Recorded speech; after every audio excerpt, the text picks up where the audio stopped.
তো open circuit test হচ্ছে একটা রুটিন টেস্ট যেটা ইন্ডাকশন মোটরের ক্ষেত্রে করা হয়। এই ওপেন সার্কিট টেস্ট করা হয় একমাত্র স্লিপ রিং টাইপ ইন্ডাকশন মোটরের ক্ষেত্রে। স্কুইরেল কেজ টাইপ ইন্ডাকশন মোটরের ক্ষেত্রে এটা করা হয় না। এবার এই ওপেন সার্কিট যে টেস্ট, এটার প্রসিডিওরটা একটু আমরা দেখে নেব। এটার প্রসিডিওর যেটা আগের দিন বলা হয়েছিল, তো তার মধ্যে প্রথম পার্টটা ঠিকই আছে, যেটা হচ্ছে এই ডায়াগ্রাম অনুযায়ী যদি আমরা দেখি, ওপেন সার্কিট টেস্ট মানে আমরা রেশিও টেস্ট করব। ঠিক আছে, রেশিও টেস্ট কিরকম, যেরকম আমরা ট্রান্সফরমার যদি হতো এটা, এর ওপেন সার্কিট টেস্টে আমরা অ্যাকচুয়ালি এর টার্নস রেশিওটা চেক করতে চাইছি। ধরো যদি এটা একটা ট্রান্সফরমার হতো এরকম, তাহলে আমরা কি করতাম, আমরা প্রাইমারিতে ভোল্টেজ অ্যাপ্লাই করতাম এবং সেকেন্ডারিতে কত ভোল্টেজ ইনডিউসড হচ্ছে সেটা মাপতাম। ধরা যাক আমরা এখানে একটা ভোল্টেজ সোর্সকে কানেক্ট করে দিলাম, ঠিক আছে, এটা ধরো V1 আর এখানে ধরো V2 ভোল্টেজ ইনডিউসড হলো। তাহলে আমরা টার্নস রেশিওটাকে কি বলতাম, ট্রান্সফরমারের ক্ষেত্রে টার্নস রেশিও যেটা হতো, ধরো এটাতে N1 সংখ্যক টার্ন আছে, এটাতে ধরো N2 সংখ্যক টার্ন আছে, তাহলে আমরা বলতাম তো V2/V1 সমান হচ্ছে N2/N1। এটাই আমরা বলতাম। এটা আমরা বলতাম কার ক্ষেত্রে, না ট্রান্সফরমারের ক্ষেত্রে। তাহলে এখান থেকে আমরা টার্নস রেশিওটা এইভাবে চেক করতে পারতাম যে ভোল্টেজ আমরা যেরকম রেশিওতে অ্যাপ্লাই করছি সেই রেশিওতে ইনডিউসড এখানে হচ্ছে, সেই রেশিও যেটা হতো সেটাই হতো এর টার্নস রেশিও। এটা ট্রান্সফরমারের ক্ষেত্রে হতো। সেরকম ভাবেই ইন্ডাকশন মোটরের ক্ষেত্রেও আমরা এই টেস্ট করতে পারি। কেবলমাত্র স্লিপ রিং টাইপ ইন্ডাকশন মোটরেই আমরা এটা করব। স্কুইরেল কেজ টাইপের ক্ষেত্রে এটা আমরা করব না। তো যেটা হচ্ছে এখানে প্রথমত হচ্ছে, ধরো এটা স্টেটার পার্ট, স্টেটার পার্টের ওয়াইন্ডিংটা হচ্ছে ডেল্টা দ্বারা কানেক্টেড। এটা হলো ডেল্টাটা, এই যে ডেল্টা তোমরা দেখতে পাচ্ছ এখানে, এটা হলো ডেল্টা। এই ডেল্টার মধ্যে আমরা একটা জায়গায় আমরা ভোল্টেজ অ্যাপ্লাই করছি, 3 ফেজ সাপ্লাই ভোল্টেজ, যেটা আমাদের রেটেড ভোল্টেজ সেটাই ধরো অ্যাপ্লাই করছি। এবং এখানে আমরা অ্যামমিটার কানেক্ট করছি, যার মাধ্যমে কতটা কারেন্ট ড্র করছে জানতে পারবো, কতটা ভোল্টেজ এখানে অ্যাপ্লাই করছি সেটা মেজার করতে পারবো, এবং ওয়াট মিটারের মাধ্যমে আমরা কতটা পাওয়ার দিচ্ছি সেটাও জানতে পারবো। এটা হলো প্রাইমারি, মানে হচ্ছে স্টেটার পার্টের ওয়াইন্ডিংটা। এবার এই যে স্টার কানেক্টেড পার্ট আছে, এটা হলো সেকেন্ডারি, মানে হচ্ছে রোটারের পার্ট। সেই রোটারের পার্ট যেটা আছে, রোটারের তিনটে ফেজ, তিনটে স্লিপ রিং এর মাধ্যমে বেরিয়ে এসছে। এবার এই রোটারের যে তিনটে ফেজগুলো বেরিয়ে এসছে, এটা হচ্ছে ধরো রোটারের শ্যাফটটা, এটা হচ্ছে শ্যাফট, সেই শ্যাফটের উপরে মাউন্ট করা থাকে স্লিপ রিংসগুলো। এখন আমরা এখানে অ্যাপ্লাই করেছি স্টেটারে ভোল্টেজ অ্যাপ্লাই করেছি। স্টেটারে যদি ভোল্টেজ আমরা অ্যাপ্লাই করি, প্রত্যেকটা ফেজের মধ্যে মনে করো আমরা V1 ভোল্টেজ অ্যাপ্লাই করেছি। যেমন এখানে রেড ফেজ আর ধরো ইয়েলো ফেজ, আর তারপরে ধরো ব্লু ফেজ। রেড আর ইয়েলোর মধ্যে ধরা যাক আমরা V1 ভোল্টেজ অ্যাপ্লাই করেছি। এবার তার সাপেক্ষে সেকেন্ডারিতে অর্থাৎ রোটার পার্টে ভোল্টেজ ইনডিউসড হবে। ধরা যাক এখানে আমার যে কোরসপন্ডিং ফেজ, সেখানে ধরো V2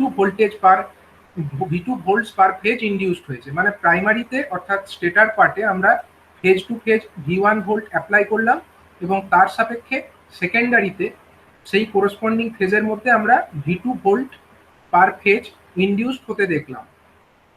এবার সেকেন্ড পার্টে যে টেস্টটা, এই জায়গাতে ভুলটা হয়েছিল। এখানে আমাদের স্টেটার পার্টে আমরা ভোল্টেজ ইনডিউস করব, আমরা ভোল্টেজটা যেটা অ্যাপ্লাই করব সেটা আমরা করব কোথায়, না আমরা করব হচ্ছে আমাদের এইটাকে হচ্ছে আমাদের এই রোটার পার্ট, রোটারের যে স্লিপ রিংগুলো বেরিয়ে এসছে সেই জায়গাতে আমরা ভোল্টেজটাকে অ্যাপ্লাই করব। আগের বারে আমরা প্রথম পার্টে করব কোথায়, স্টেটারে ভোল্টেজ অ্যাপ্লাই করব। আর সেকেন্ড বার যখন আমরা এই টেস্টটা করব, তখন আমরা রোটর পার্টে ভোল্টেজটাকে অ্যাপ্লাই করব। এবং কতটা ভোল্টেজ অ্যাপ্লাই করব, যদি আমরা দেখি যে এখানে আমরা V2 ভোল্টস পার ফেজ অ্যাপ্লাই করে থাকি, তাহলে সেই মতো আমাদেরকে এই সেম ভোল্টেজ যেটা আমাদের প্রত্যেকটা ফেজের মধ্যে ইনডিউসড হলো, যখন আমরা স্টেটারে ভোল্টেজ দিলাম, তখন রোটরের দুটো ফেজের মধ্যে যে পরিমাণ ভোল্টেজ ইনডিউসড হলো, সেই পরিমাণ ভোল্টেজটাকেই আমাকে এখন রোটারে অ্যাপ্লাই করতে হবে। তাহলে একটা 3 ফেজ সাপ্লাই নেব। এখন দেখো রোটরে যখন আমরা ভোল্টেজ অ্যাপ্লাই করব, তখন আমরা V2 ভোল্ট পার ফেজ অ্যাপ্লাই করছি। আর এখানেও ইনডিউস কত হয়েছিল, V2 ভোল্টস পার ফেজ। এখন আমরা জানি যে ইন্ডাকশন মোটরটা যদি ঘোরে, ইন্ডাকশন মোটরটা যদি রানিং কন্ডিশনে থাকে, তাহলে রোটর পার্টে যে ভোল্টেজ ইনডিউসড হয় সেটার মানটা কিন্তু স্টেটার পার্টে ইনডিউসড ভোল্টেজের থেকে কম হয়। মানে আমরা যদি ই ভোল্টেজ অ্যাপ্লাই করি স্টেটারে, তাহলে তার সাপেক্ষে রোটারে কিন্তু আমরা এস ইন্টু ই এই পরিমাণ ভোল্টেজ ইনডিউসড হতে দেখি। এখন এস যে জিনিসটা এটা হলো স্লিপ, আর স্লিপের ভ্যালু কত হয়? স্লিপের ভ্যালু জেনারেলি খুব কম হয়, এটা জেনারেলি 0 থেকে এটা ধরো 0.05 এরকম রেঞ্জে থাকে। তার মানে বুঝতেই পারছো আমরা স্টেটারে যতটা ইনডিউস মানে স্টেটারে আমরা যতটা অ্যাপ্লাই করলাম তার থেকে কিন্তু অনেকটাই কম আমরা ভোল্টেজ এখানে ইনডিউস হতে দেখবো। তার মানে ভিটুর মানটা কিন্তু কম হবে। তার মানে সাপ্লাই ভোল্টেজ এখানে দিলে চলবে না, সাপ্লাই ভোল্টেজের থেকে অনেকটাই কম ভোল্টেজই দিতে হবে। তা কতটা ভোল্টেজ আমরা রোটারের মধ্যে দেব সেটাকে কন্ট্রোল করবার জন্য সরাসরি ভাবে কিন্তু 3 ফেজ সাপ্লাইয়ের সঙ্গে একে জুড়ে দিলে চলবে না। তার জন্য এখানে ব্যবস্থা করতে হবে একটা অটো ট্রান্সফরমারের।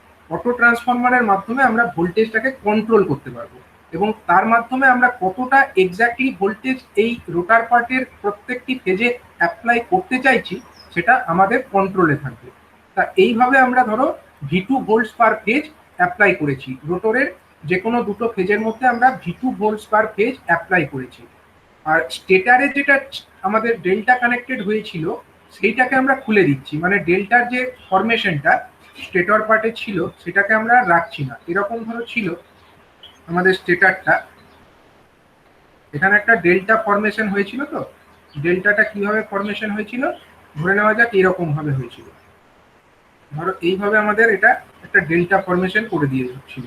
এখন আমাদের এই ডেল্টাটা এরকম রাখলে চলবে না, এই কানেকশন গুলোকে সব খুলে ফেলতে হবে, এরকম খুলে ফেলতে হবে। দিয়ে দেখতে হবে যখন আমরা রোটারে অ্যাপ্লাই করলাম তখন তার করেসপন্ডিংলি আমার স্টেটারে প্রত্যেকটি ফেজে কতটা করে ভোল্টেজ ইনডিউসড হলো। ধরে নেওয়া যাক এটা হলো সাপোজ ছোট হাতের V1 ভোল্টেজ, ঠিক আছে, এটাকে ধরে নিলাম ছোট হাতের V1 ভোল্টেজ ইনডিউসড হলো। অর্থাৎ যখন আমরা স্টেটারে দিলাম ভোল্টেজ তার জন্য রোটরে প্রত্যেকটি ফেজে V2 ভোল্টেজ ইনডিউস হলো, আর যখন আমরা আবার রোটরেই যখন আমরা V2 ভোল্টেজ করে অ্যাপ্লাই করলাম প্রত্যেকটি ফেজে তার সাপেক্ষে ধরে নেওয়া যাক আমার স্টেটারে প্রত্যেকটি ফেজের মধ্যে সাপোজ ছোট হাতের V1 ইনডিউস হলো। এখন যেটা হচ্ছে এই টার্নস রেশিওটার ফর্মুলা কি হচ্ছে না, টার্নস রেশিও বার করার ফর্মুলাটা হচ্ছে এরকম যে T1/T2 মানে স্টেটারে কতগুলো টার্ন আছে সেটাকে সাপোজ T1 বলা হচ্ছে, আর রোটারে কতগুলো টার্নস আছে সেটাকে সাপোজ T2 বলা হচ্ছে। এই রেশিওটা হয়ে যাচ্ছে কত না V1, যেটা আমরা স্টেটারে যখন ভোল্টেজ দিয়েছিলাম প্রত্যেকটি ফেজের মধ্যে V1 করে দিয়েছিলাম, এটা হলো সেই V1, প্লাস যখন আমরা রোটারে ভোল্টেজ দিলাম তখন কতটা করে ভোল্টেজ প্রত্যেকটি ফেজে ইনডিউসড হচ্ছে সেটাকে আমরা বলছি ছোট হাতের V1। তাহলে V1 প্লাস ছোট হাতের V1 ডিভাইডেড বাই, আমরা দেখো রোটরে কিন্তু প্রত্যেকবারই সেম ভোল্টেজই দিয়েছি, একবার আমরা স্টেটারে ভোল্টেজ দিয়েছিলাম তার জন্য রোটরে প্রত্যেকটি ফেজে V2 ভোল্টেজ ইনডিউসড হয়েছিল, আর যখন আমরা রোটারে ভোল্টেজ দিলাম তখনও আমরা প্রত্যেকটি ফেজে V2 ভোল্টেজ করেই দিলাম। তার মানে ডিভাইডেড বাই যেটা হবে সেটা হবে V2 প্লাস V2, তার মানে হচ্ছে 2V2। ঠিক আছে, এইটা হয়ে গেল ট্রান্সফরমারে যেরকম টার্নস রেশিও বেরোয়। এই ওপেন সার্কিট যে টেস্ট আমরা করলাম সেই ওপেন সার্কিট টেস্টের মাধ্যমে আমরা ইন্ডাকশন মোটরের স্টেটার এবং রোটরের মধ্যে টার্নস রেশিওটাকে ক্যালকুলেট করতে পারবো। এবং এই টার্নস রেশিও ক্যালকুলেট করে আমাদেরকে দেখতে হবে যেন প্রত্যেকটি ফেজের ক্ষেত্রে আমরা রেড ফেজের ক্ষেত্রে T1/T2 বার করব, ইয়েলো ফেজের ক্ষেত্রে T1/T2 বার করব, ব্লু ফেজের ক্ষেত্রেও T1/T2 বার করব। প্রত্যেকটা ফেজের ক্ষেত্রে যে টার্নস রেশিওগুলো আসছে সেই রেশিওগুলো কিন্তু সেম আসা উচিত। সেই রেশিওগুলো যদি সেম না থাকে তাহলে বুঝতে হবে যে ওই ইন্ডাকশন মোটরের যে ওয়াইন্ডিংস সেই ওয়াইন্ডিংসগুলোর মধ্যে কোথাও কোনো প্রবলেম আছে, কোথাও কোনো শর্ট সার্কিট হয়ে আছে। এই ক্ষেত্রে সেই উপযুক্ত ব্যবস্থা ওই ওয়াইন্ডিংগুলোকে কারেকশন করবার জন্য নিতে হবে। ঠিক আছে, এই টেস্টটা হচ্ছে open circuit voltage ratio test. এটা হলো one kind of routine test যেটা 3 ফেজ ইন্ডাকশন মোটরের ক্ষেত্রে অ্যাপ্লাই করা হয়। ঠিক আছে, তো এই টেস্টটা আমরা আগের দিন দেখেছিলাম, এই টেস্টটা আমরা আগের দিন করেছিলাম, আজকে আরেকবার এটা বলা হলো কারণ ওই রোটার পার্টে যে ভোল্টেজ সেটা ঠিক মতো বলা হলো। ঠিক আছে, এবার আমরা রুটিন টেস্টের যে অন্যান্য প্রসিডিওরসগুলো আছে সেগুলো অলরেডি ডিসকাস করে নিয়েছি। অলরেডি আমরা অনেকগুলো প্রসিডিওর ডিসকাস করে নিয়েছি। আমাদের যে লাস্ট প্রসিডিওর সেটা হচ্ছে আমাদের স্লিপ মেজারমেন্ট। স্লিপ মেজারমেন্টটা আমরা আলোচনা করছিলাম। সেই স্লিপ মেজারমেন্টের মধ্যে আমাদের যেটা বাকি আছে সেটা হচ্ছে বিভিন্ন পদ্ধতিতে আমরা স্লিপটাকে মেজার করতে পারি। স্লিপ মানে হচ্ছে মোটরটা কতটা স্পিডে ঘুরছে সেটাকে মাপা। মোটরটা যদি আমাদের একটা 3 ফেজ ইন্ডাকশন মোটর হয়, সেই মোটরের ক্ষেত্রে একটা আমাদের ভ্যালু বলা থাকবে, সেটা হচ্ছে এনএস, অর্থাৎ এটার সিঙ্ক্রোনাস স্পিডের ভ্যালু বলা থাকবে। সেই এনএস ইকুয়াল টু আমরা ক্যালকুলেট করতে পারবো, আমাদের যে ফর্মুলা আছে NS equal to 120 F by P, যেখানে এফ হচ্ছে আমার সাপ্লাই ফ্রিকোয়েন্সি এবং পি হচ্ছে number of poles of the induction motor. এখন রোটরটা কত স্পিডে ঘুরছে না এনআর স্পিডে ঘুরছে, কারণ এনএসটার থেকে এনআরটা সবসময়ই ছোট হবে। NS always will be greater than NR. সেই পরিস্থিতিতে স্লিপ যেটা পাবো এস, এস এর ভ্যালু কত হবে, এস ইকুয়াল টু হবে NS minus NR divided by NS. এটা হয়ে যাবে আমাদের স্লিপের ভ্যালু। ঠিক আছে, এই স্লিপের ভ্যালুটাকে আমরা ক্যালকুলেট করব। স্লিপের ভ্যালু যেটা ক্যালকুলেট করব, আমাদের ডিজাইনার বা manufacturer of the induction motor তারা একটা ভ্যালুকে স্পেসিফাই করে দেবে এবং আমাদেরকে এই টেস্ট করে দেখতে হবে যে আমরা মোটরটাকে যখন ফুল লোডে চালাচ্ছি অথবা নো লোডে চালাচ্ছি, প্রত্যেকটি পরিস্থিতিতেই দেখতে হবে যে মোটরটার স্পিডটা তার স্লিপ কত হচ্ছে বা সিঙ্ক্রোনাস স্পিড থেকে কতটা কম হচ্ছে। যদি দেখা যায় এই ভ্যালুটা যে লিমিট ম্যানুফ্যাকচারার স্পেসিফাই করে রেখেছে তার রেঞ্জের মধ্যে আছে, তাহলে ওই মোটরটা এই স্লিপ টেস্টে পাস করবে। আদারওয়াইজ দেখতে হবে যে কি কারণে ওটা স্লিপের ভ্যালুটা চেঞ্জ হচ্ছে বা স্লিপের ভ্যালুটা রেঞ্জের মধ্যে থাকছে না, সেই মতো কারেক্টিভ অ্যাকশনস নিতে হবে। এবার আমরা বিভিন্ন মেথডের মাধ্যমে এই স্লিপটাকে মেজার করতে পারি। প্রথমত হচ্ছে ট্যাকোমিটারের মাধ্যমে আমরা মেজার করতে পারি, যেখানে সরাসরি আমরা এনআর এর ডিসপ্লেতে ভ্যালু পেয়ে যাব ট্যাকোমিটারকে কানেক্ট করে। নেক্সট হচ্ছে গ্যালভানোমিটার পদ্ধতিতে আমরা মেজারমেন্ট করতে পারি। গ্যালভানোমিটারের মাধ্যমে আমরা একটা পয়েন্টার থাকবে বা একটা মিটার থাকবে, সেই মিটারের মধ্যে যে পয়েন্টারটা সেটা ডিফ্লেক্ট করবে এবং সেটাকে আমরা রোটরের দুটো ফেজের মধ্যে কানেক্ট করে দেব এবং তার ফলে আমরা দেখতে পাবো যে সেখানে কতটা ইনডিউসড ভোল্টেজ হচ্ছে এবং সেই ইনডিউসড ভোল্টেজের ফ্রিকোয়েন্সিটা জেনারেলি কম হয়। রোটরে যেটা ইনডিউস ভোল্টেজ তার ফ্রিকোয়েন্সি হয় এস ইন্টু এফ। যদি সাপ্লাই ফ্রিকোয়েন্সি এফ হয় তাহলে রোটরে যেটা ফ্রিকোয়েন্সি হবে এফ আর, যদি আমরা সেটাকে নাম দিই, রোটর ইনডিউস ইএমএফ এর ফ্রিকোয়েন্সি কিন্তু এস ইন্টু এফ হবে। এস এর ভ্যালু যেহেতু কম তার জন্য এস ইন্টু এফ এই ভ্যালুটাও কিন্তু অনেক ছোট একটা ভ্যালু হবে এবং এই ফ্রিকোয়েন্সির একটা কারেন্ট আমার রোটরে ইনডিউসড হবে। এবং এখানে যদি আমরা একটা পয়েন্টারকে কানেক্ট করি, সেই পয়েন্টারের ডিফ্লেকশনটা আমরা খালি চোখে মেজারমেন্ট করতে পারবো। এবার আমরা দেখব যে একটা পার্টিকুলার সময়ের মধ্যে কতবার অসিলেশনটা হচ্ছে, সেখান থেকেই আমরা এই স্লিপটাকে ক্যালকুলেট করে নিতে পারবো। এটা হচ্ছে একটা পদ্ধতি যেটাকে বলা হচ্ছে গ্যালভানোমিটার পদ্ধতি। আর একটা পদ্ধতি হয় স্ট্রোবোস্কোপ।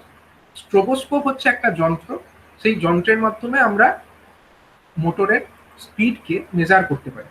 স্ট্রোবোস্কোপের মাধ্যমে একটা স্ট্রোবোস্কোপ যদি আমাদের কাছে থাকে তাহলে আমরা কি করব না, স্ট্রোবোস্কোপ থেকে একটা ফ্ল্যাশ অ্যাপ্লাই করা হয়, একটা ফ্ল্যাশ অ্যাপ্লাই করা হয় এবং সেই ফ্ল্যাশের যে রেট সেটাকে অ্যাডজাস্ট করা হয়, ফ্ল্যাশের রেটটাকে অ্যাডজাস্ট করা হয়।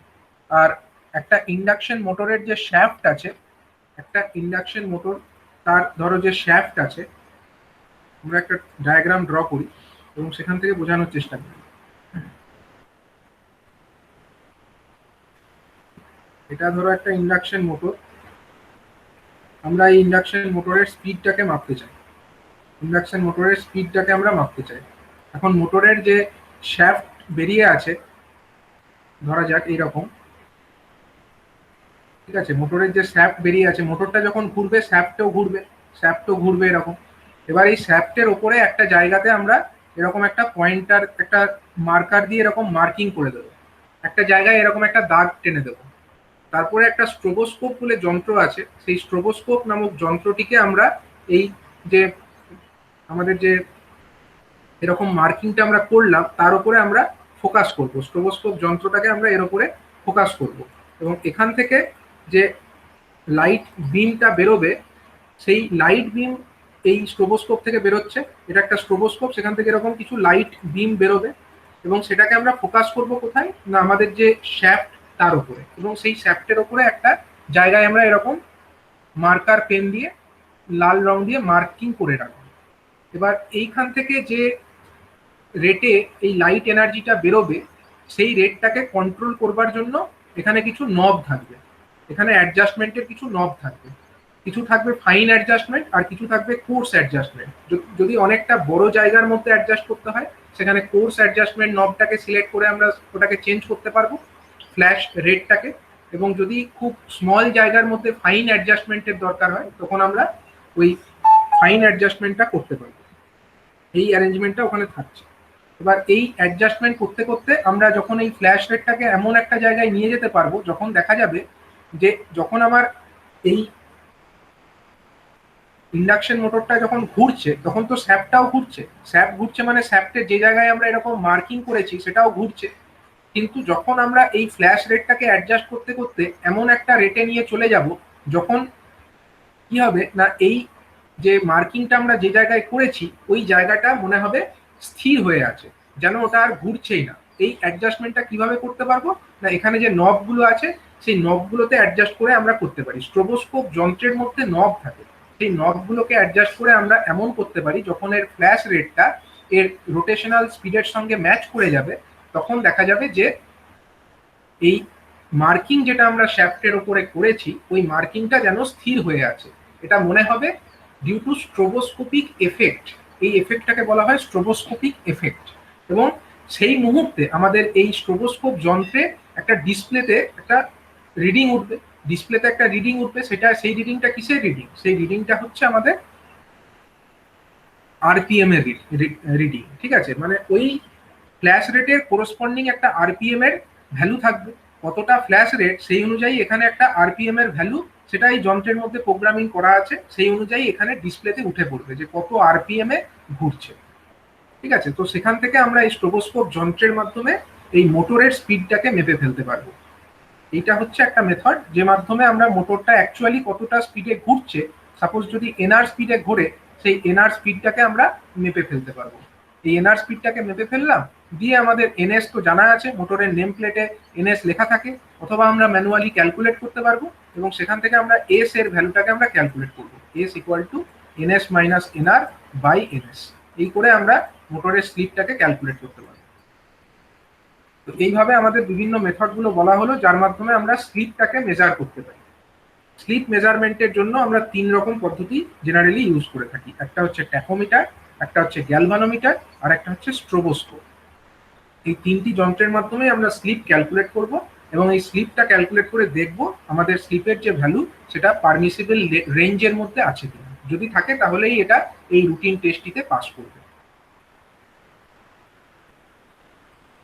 ঠিক আছে, তো এটা একটা গেল আমাদের রুটিন টেস্ট, মানে যে টেস্টগুলোকে আমাকে 3 ফেজ ইন্ডাকশন মোটরের উপরে করতেই হবে। আমি আরেকবার রিক্যাপ করে বলে দিই যে টেস্টের নামগুলো কি কি ছিল। রুটিন টেস্টের মধ্যে আমরা কি কি পড়লাম? রুটিন টেস্টের মধ্যে আমরা পড়লাম হচ্ছে ডিসি রেজিস্ট্যান্স মেজারমেন্ট। এর জন্য কোন যন্ত্র ব্যবহার করেছিলাম ডিসি রেজিস্ট্যান্স মেজারমেন্টের জন্য? একটু যন্ত্রের নামগুলো বলবে তোমরা। ডিসি রেজিস্ট্যান্স মেজারমেন্টের জন্য আমরা কোন যন্ত্র ব্যবহার করেছিলাম? সৌরভ সেন। মেগার। না, ডিসি রেজিস্ট্যান্স মাপার জন্য মেগার ব্যবহার করিনি, ভুল হলো। স্যার ওহম মিটার আর মাল্টিমিটার। ওহম মিটার অথবা মাল্টিমিটার, এই দুটো যন্ত্র আমরা ব্যবহার করব ডিসি রেজিস্ট্যান্স মেজারমেন্টের জন্য। ঠিক আছে, মেজারমেন্ট অফ ইনসুলেশন রেজিস্ট্যান্স, এইটা মাপার জন্য কোনটা ইউজ করেছিলাম? অভিজিৎ সাহা বলবে। মেগার স্যার, হ্যাঁ মেগার মেগার মেগার যন্ত্র ব্যবহার করেছিলাম। ঠিক আছে, হাই ভোল্টেজ টেস্টিং করবার জন্য আমরা কি কি যন্ত্র ব্যবহার করেছিলাম? অয়ন বলতে পারবে হাই ভোল্টেজ টেস্টিং এর জন্য আমরা কি যন্ত্র ব্যবহার করেছিলাম? হাই ভোল্টেজ টেস্টিং এ আমাদেরকে হাই ভোল্টেজ অ্যাপ্লাই করতে হবে। হাই ভোল্টেজটাকে অ্যাপ্লাই করবার জন্য আমরা কি যন্ত্র ব্যবহার করেছিলাম? চন্দন বলো। হাই ভোল্টেজ অটো ট্রান্সফারের মধ্যে স্যার ভোল্টেজ দিয়েছিলাম। হ্যাঁ, অটো ট্রান্সফরমারের মাধ্যমে আমরা ভোল্টেজটা দিয়েছিলাম। ভোল্টেজের ভ্যালুটা কত ছিল এক্ষেত্রে? যদি আমাদের ধরো রেটেড ভোল্টেজ যদি ধরো এক্স হয় তাহলে কত ভোল্টেজ আমাকে অ্যাপ্লাই করতে হবে হাই ভোল্টেজ টেস্টিং এর জন্য? রেটেড ভোল্টেজ ধরো আমি বললাম এক্স কেভি, হ্যাঁ এক্স কেভির একটা মোটর আছে, তাহলে আমার কত ভোল্টেজ অ্যাপ্লাই করতে হবে এই হাই ভোল্টেজ টেস্টিং করবার জন্য? বলতে পারবে? 2x plus 1 2x plus one, এত 1 ভোল্টেজ দিতে হবে স্যার। 2x প্লাস ওয়ান এত কেভি আমাকে অ্যাপ্লাই এখানে করতে হবে, ঠিক আছে? আচ্ছা, reduced voltage running up test. Reduced ভোল্টেজের জন্য আমাকে কি কি অ্যাপ্লাই করতে হয়েছিল, কি যন্ত্র ব্যবহার করতে হয়েছিল জ্যোতির্ময়? রিডিউসড ভোল্টেজ টেস্টিং এর জন্য কোন যন্ত্র ব্যবহার করবে জ্যোতির্ময়, বলো কোন যন্ত্রের মাধ্যমে তুমি ভোল্টেজটাকে রিডিউস করতে পারো? হ্যাঁ স্যার, বলো কোন যন্ত্রের মাধ্যমে ভোল্টেজকে কমাতে পারো তুমি? স্যার ঠিক মনে পড়ছে না, আগের দিন পড়ালেন স্যার। আরে তুমি বলো না, ভোল্টেজটাকে তোমার কমাতে হবে। তোমাকে যে সাপ্লাই ভোল্টেজ আছে সেই সাপ্লাই ভোল্টেজ তুমি দেবে না, তার থেকে কম ভোল্টেজ দেবে। আচ্ছা, অটো ট্রান্সফরমার। অটো ট্রান্সফরমার দিয়েই হবে, ঠিক আছে?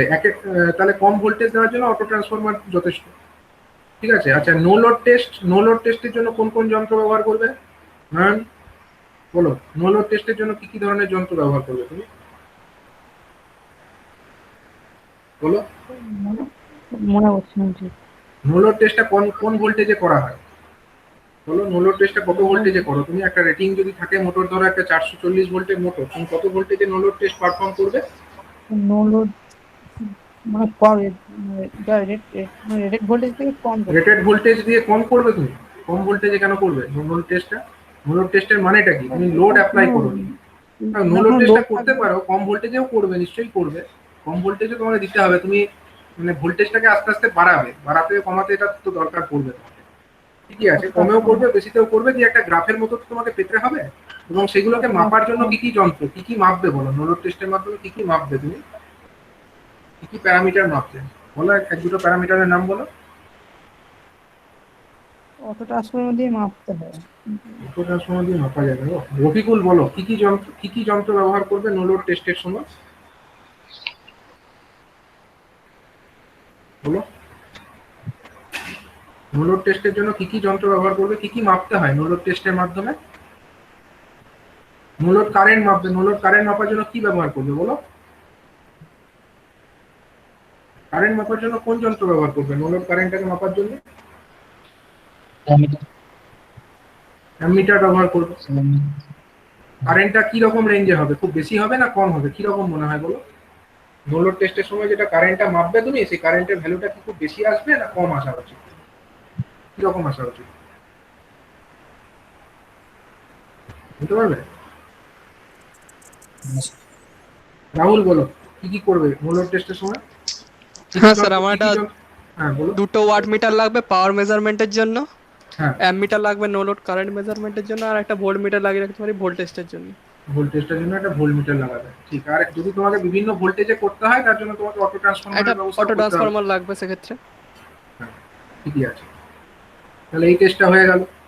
আচ্ছা, open circuit voltage ratio test, যেটা কিনা স্লিপ রিং ইন্ডাকশন মোটরের জন্য ইউজ করতে হবে। তা ওপেন সার্কিট ভোল্টেজ রেশিও টেস্টের জন্য কি কি যন্ত্র লাগছে? রাজীব বলো, open circuit voltage ratio test মাপার জন্য কি কি যন্ত্র ব্যবহার করবে তুমি? এই আজকে যেটা বললাম open circuit voltage ratio test, কি কি যন্ত্র লাগছে বলো? ট্যাকোমিটার তো এমনি স্পিড মাপার জন্য ঠিক আছে, ওটা লাগতে পারে, কিন্তু তোমার ইন জেনারেল কি কি, আমি যে ডায়াগ্রামটা এঁকেছিলাম ওপেন সার্কিট ভোল্টেজ রেশিও টেস্টের জন্য, সেখানে কি কি যন্ত্র লেগেছিল? এই যে ডায়াগ্রামটা, এখানে কি যন্ত্র লাগছে? এখানে কি কি যন্ত্র আছে বলো? এই ছবি দেখে বুঝতে পারছো কি কি যন্ত্র আছে? Volt meter, ammeter, watt meter. Volt meter, ammeter, watt meter আছে। আর এখানে যখন রোটর সাইডে অ্যাপ্লাই করছো তার জন্য কম ভোল্টেজও তো দিতে হবে, অটো ট্রান্সফরমার একটা লাগাতে হবে, ঠিক আছে? নেক্সট হচ্ছে lock rotor test. Lock rotor টেস্টের জন্য কি কি যন্ত্র ব্যবহার করবে বলো? সোরেন বলো, কি কি যন্ত্র ব্যবহার করবে লক রোটর টেস্টের জন্য? মিটার, ভোল্ট মিটার, দুটো watt meter, ammeter, volt meter, watt meter. আর কি ব্যবহার করতেই হবে? আর স্যার রোটরের সঙ্গে স্লিপ রিং ব্যবহার করতে হবে। অটো ট্রান্সফরমার ইউজ করতে হবে না এখানে? অটো ট্রান্সফরমার লাগবে কি লাগবে না বলো এই লক রোটর টেস্টের সময়? অটো ট্রান্সফরমারের দরকার আছে কি নেই?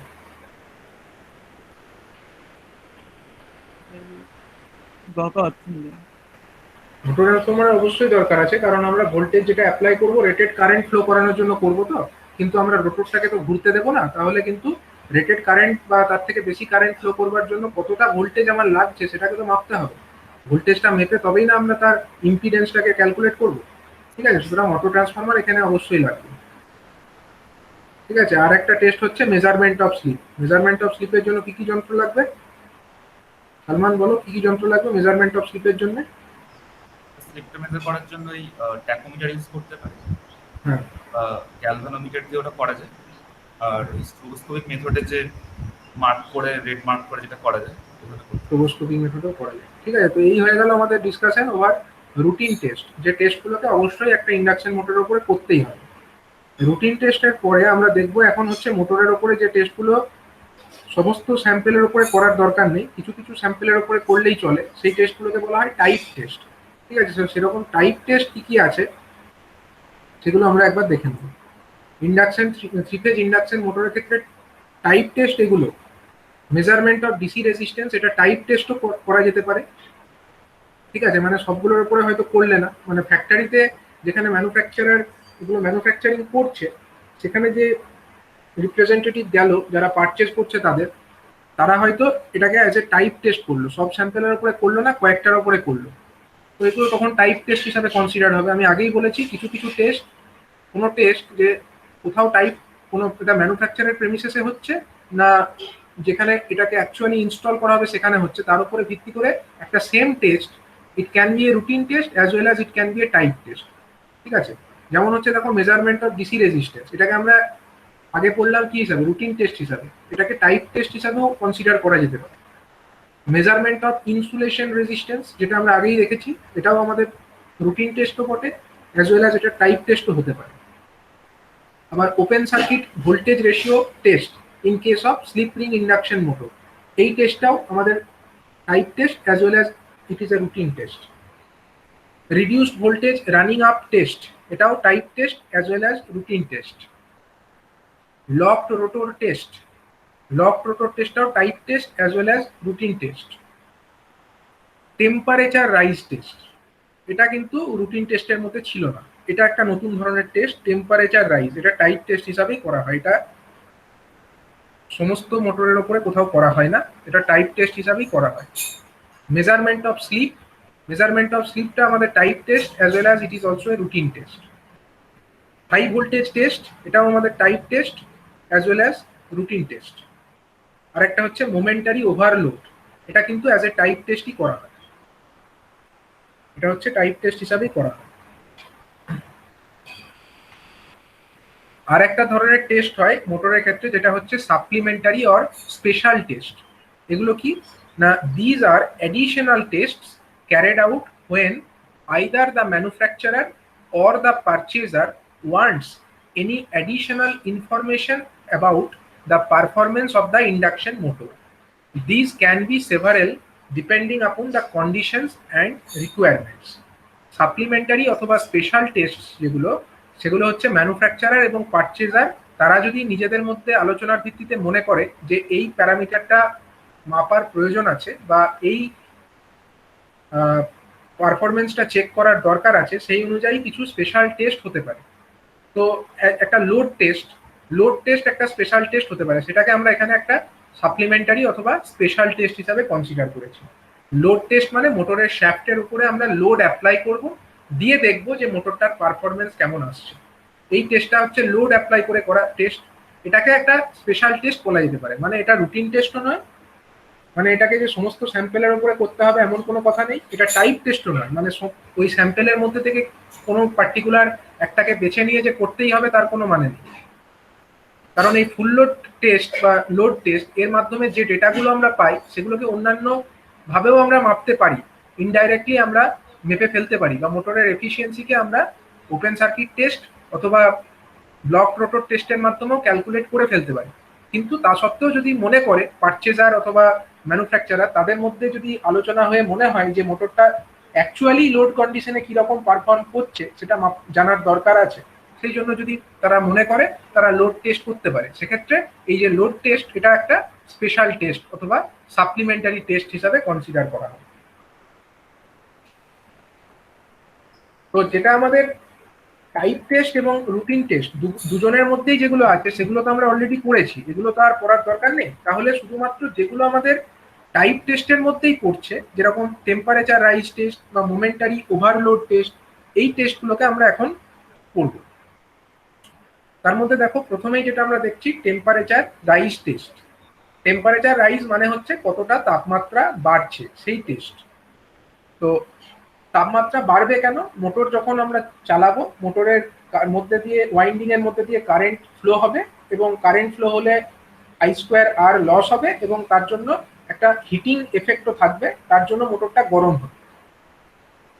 তো determination of the temperature rise is of great importance as it is the factor which will limit the output or rating of the induction motor.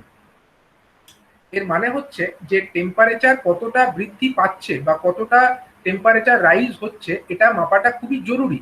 কারণ এটাকে যদি আমরা লিমিট না করি, যদি টেম্পারেচার রাইজটাকে আমরা না করতে পারি, তাহলে আমরা কি দেখতে পাবো? যে মোটরটা এক্সেসিভলি গরম হয়ে যাচ্ছে।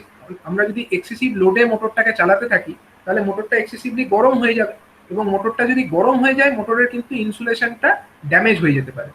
তো সেই কারণে মোটরের ওপরে আমরা যথেচ্ছভাবে তো আর লোড অ্যাপ্লাই করতে পারি না। মোটরে একটা লোড অ্যাপ্লাইয়ের লিমিট আছে, কতটা লোড আমরা অ্যাপ্লাই করব, এবং সেই লিমিটটা কার মাধ্যমে সেট করা হচ্ছে? সেটা হচ্ছে টেম্পারেচার রাইজের মাধ্যমেই সেটা লিমিটেড, যে এতটাই পর্যন্ত টেম্পারেচার রাইজ এখানে হতে পারে। এর থেকে বেশি টেম্পারেচার রাইজ হলে মোটরটা পুড়ে যেতে পারে বা মোটরটা ড্যামেজ হয়ে যেতে পারে। সুতরাং টেম্পারেচার রাইজ টেস্টটা করা খুব জরুরি, যে মোটরটা কতদূর পর্যন্ত টেম্পারেচার রাইজ উইথস্ট্যান্ড করতে পারছে, বা টেম্পারেচার রাইজ কিরকম রেটে হচ্ছে, মোটরের উপরে টেম্পারেচার রাইজটা কিরকম রেটে হচ্ছে। এবার এই টেম্পারেচার রাইজটাকে মাপার জন্য দুটো মেথড আছে। এক হচ্ছে direct application of the mechanical load, এই মেথড একটা আছে, আর একটা হচ্ছে বাই কাপলড ক্যালিব্রেটেড জেনারেটর। মানে একটা মেথডে আমরা একটা লোড, মেকানিক্যাল লোডকে অ্যাপ্লাই করব সরাসরি ভাবে, আর একটা হচ্ছে একটা জেনারেটরকে কাপল করে দেবো মোটরটার সঙ্গে। 3 ফেজ ইন্ডাকশন মোটর যেটা আছে তার শ্যাফটের সঙ্গে আমরা আরেকটা জেনারেটরকে কাপল করে দেবো। সেই জেনারেটরের সমস্ত কিছু ক্যালিব্রেটেড, মানে হচ্ছে জেনারেটরে কত ইনপুট দিলে কত আউটপুট পাওয়া যায় সেগুলো আমাদের জানা আছে। সেইভাবে একটা ক্যালিব্রেটেড জেনারেটরকে আমরা কানেক্ট করব। দুটো মেথডেই হতে পারে। এবার কোনটা কোথায় হয়? Direct application of mechanical load এটা কখন করবে? এটা হচ্ছে method 1, direct application of mechanical load. এটা হচ্ছে 1 নম্বর মেথড। এই method 1 gives direct results without much investment. এখানে আমরা ডাইরেক্টলি মাপতে পারি, ডাইরেক্টলি আমরা লোড অ্যাপ্লাই করে দেবো মোটরের ওপরে। এর মাধ্যমে আমরা ডাইরেক্টলি তার পারফরমেন্সটা বুঝতে পারবো এবং তার টেম্পারেচার রাইজ কত হচ্ছে সেগুলো চেক করতে পারবো। এটা একটা মেথড। এখানে আমাদের অ্যাডিশনাল বেশি কিছু ইনভেস্টমেন্ট করার দরকার নেই, লোডটার ব্যবস্থা করলেই হবে। Hence it is economical as far as testing equipments are considered. মানে এখানে টেস্টিং ইকুইপমেন্ট খুব একটা বেশি কিছু লাগছে না, এটা হচ্ছে ইকোনমিক্যালি এটা অনেক সস্তায় হচ্ছে। But this test can only be applied to very small motors, because in case of large motors it is difficult to provide mechanical load from the point of view of dissipation of heat, and again the cost of energy during this test will also be comparable, hence not economical. মানে এই যে direct method যেটা, যেখানে আমরা সরাসরি ভাবে load apply করছি মোটরটার উপরে, সেই টেস্টে আমরা খুব একটা বেশি কিছু টেস্টিং ইকুইপমেন্ট আমাদেরকে কিনতে হচ্ছে না। আমরা হয়তো একটা থার্মোমিটারের মাধ্যমে সরাসরি টেম্পারেচারটা মেপে ফেললাম, এটা হতে পারে। কিন্তু এই টেস্টটা কিন্তু আমরা খুব বড় রেটিং এর মোটরের ক্ষেত্রে অ্যাপ্লাই করতে পারবো না। কারণ বড় রেটিং এর মোটরের ক্ষেত্রে যে তার রেটিং যদি অনেক বেশি হয়, হ্যাঁ, রেটিংটা যদি মোটরের ক্ষেত্রে অনেকটা ধরো অনেক বেশি হয়ে গেল, সেরকম বড় রেটিং এর মোটরের ক্ষেত্রে কিন্তু আমরা এই লোডটাকে যদি অ্যাপ্লাই করতে চাই, মেকানিক্যাল লোডটাকে যদি আমরা অ্যাপ্লাই করতে চাই, এটার অ্যারেঞ্জমেন্ট করাটা এক কথা, প্রথম কথা হচ্ছে খুব ডিফিকাল্ট হয়ে যাবে। এবং সেকেন্ড ব্যাপার হচ্ছে যে যে ডিসিপেশন অফ দ্য হিট, যেটা হিট ওখান থেকে ডিসিপেট হবে এই টেস্টের মধ্যে, এই টেস্টটা তো আমরা করছি তখন লোডেড কন্ডিশনে করছি। তখন মোটরটা যদি লোড কন্ডিশনে আমরা প্রচুরক্ষণ চালাই, তাহলে তো স্বাভাবিকভাবেই যে রেটেড কারেন্ট ওটা মোটরের মধ্যে ফ্লো করবে এবং প্রচুর পরিমাণে হিট তৈরি হবে এবং প্রচুর পাওয়ার লস হবে। প্রচুর পাওয়ার লস হবে মানে অনেকক্ষণ ধরে আমরা যদি চেষ্টা করি তাহলে প্রচুর এনার্জি খরচও হয়ে যাবে। তো সুতরাং এই টেস্টটা ডাইরেক্টলি যে টেস্টটা করছি এই টেস্ট করাটা কিন্তু ইকোনমিক্যাল হবে না। Small rating motor, low voltage motor তাদের ক্ষেত্রে এই টেস্টটা করা যেতে পারে, কিন্তু হাই ভোল্টেজ বা হাই পাওয়ার রেটিং যুক্ত যে মোটরসগুলো আছে তাদের ক্ষেত্রে এই টেস্ট করাটা ইকোনমিক্যালি জাস্টিফাইড হবে। এটা একটা মেথড 1। তো কিভাবে করা হচ্ছে না, in the case of small motors এই ডাইরেক্ট অ্যাপ্লিকেশনটা কিভাবে করছে দেখো। In case of small motor a brake arrangement can be used and the tension on the brake belt can be increased till the output from the shaft is equal to the full load output or the motor draws the full load current from the mains.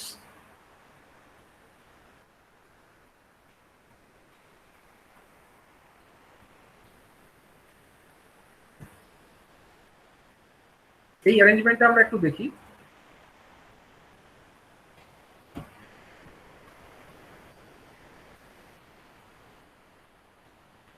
Temperature rise টেস্টের মধ্যে যে direct application of load যে মেথডটা আছে এটা example হিসাবে আমরা এইটাকে দেখছি। হ্যাঁ, এইটা হচ্ছে একটা ডাইরেক্ট অ্যাপ্লিকেশন অফ লোডের এক্সাম্পল। মানে মোটরের যে শ্যাফট আছে সেটার সঙ্গে আমরা এটাকে কাপল করেছি এবং এই অ্যারেঞ্জমেন্টটা এখানে দুটো স্প্রিং আমরা কানেক্ট করেছি। ঠিক আছে, স্প্রিং টেনশন আমরা এখানে কানেক্ট করেছি।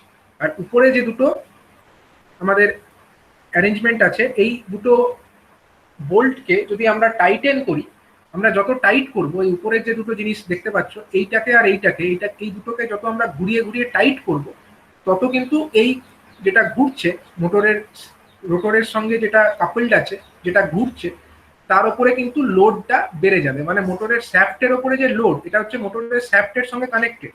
এখন আমরা যত এই উপরের নাট দুটোকে ঘোরাবো তত কিন্তু এই স্প্রিং টেনশনটা বাড়বে এবং যত স্প্রিং টেনশন বাড়বে তত হচ্ছে এই মোটরের উপরে লোডের পরিমাণটা বাড়বে। তাহলে আমরা একটা দিকে কি করব, একদিকে দেখো মোটরে এরকম সাপ্লাই দিয়েছে, মোটরের এটা হচ্ছে ধরো ওয়াইন্ডিংটা, এটা হচ্ছে আমাদের 3 ফেজ সাপ্লাইটা, এখানে একটা অটো ট্রান্সফরমার অ্যারেঞ্জমেন্ট আছে, এখানে দুটো ওয়াট মিটার আছে, একটা ওয়াট মিটার আর আরেকটা ওয়াট মিটার, এটা একটা অ্যামমিটার যার মাধ্যমে কারেন্ট মাপবো, আর এটা হলো একটা ভোল্ট মিটার। এটা হলো ধরো মোটরের রোটর পার্টটা এবং এই রোটর পার্টের সঙ্গে এই জিনিসটা কাপলড আছে, রোটরের সঙ্গে এটা কাপলড আছে। তার মানে যখন আমরা এই স্প্রিং টেনশনটাকে বাড়াবো উপরের এই জায়গাগুলোকে টাইট করে, তার ফলে মোটরের শ্যাফটের উপরে যে লোডটা সেটা বাড়বে এবং যত মোটরের শ্যাফটের উপরে লোড বাড়বে তত কি বাড়বে, মোটরের যে এই কারেন্ট যেটা আছে অ্যামমিটারের মধ্যে যে কারেন্টটা আছে সেই কারেন্টটা বাড়তে থাকবে। আমরা কতক্ষণ পর্যন্ত এই লোডটাকে বাড়িয়ে বাড়িয়ে দেখবো না, যতক্ষণ পর্যন্ত আমার এই অ্যামমিটার যেটা আছে সেখান দিয়ে তো আমরা কারেন্টটা দেখতে পাচ্ছি এবং এই মোটরটার রেটেড কারেন্ট কত সেটা আমাদের জানা থাকবে। এই মোটরের যে নেম প্লেট, মোটরের তো একটা নেম প্লেট থাকে, সেখান থেকে আমরা মোটরের রেটেড কারেন্ট কত অর্থাৎ ফুল লোড কারেন্টের ভ্যালুটা কত, IFL যেটাকে বলে তার ভ্যালু কত এটাও আমরা জেনে থাকবো। তাহলে IFLটা আমরা জানি, আমরা এখানে লোডটাকে বাড়াচ্ছি, লোডটাকে বাড়িয়ে বাড়িয়ে আমরা একটা সময় এই অ্যামমিটারের কারেন্টটাকে এই IFL এর সঙ্গে যখন সেম হবে ততক্ষণ পর্যন্ত আমরা লোডটাকে বাড়িয়ে যাব। এটাই হলো আমাদের direct application of the mechanical load. ঠিক আছে, এটা হলো একটা direct application of the mechanical load. এবার কি করব না, the loading is maintained constant under this condition till the constant steady state temperature condition is obtained.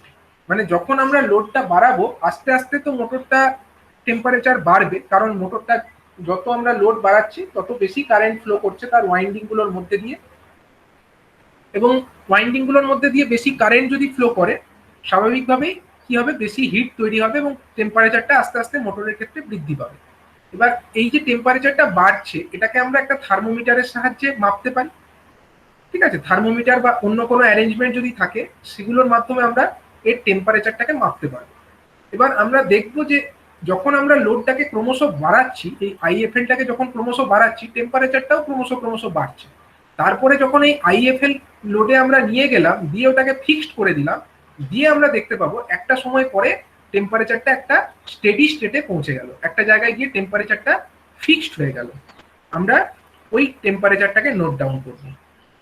ঠিক আছে, এই যে স্টেডি স্টেট যে টেম্পারেচারে যখন এটা পৌঁছাবে সেই টেম্পারেচারটাকে আমরা নোট ডাউন করব।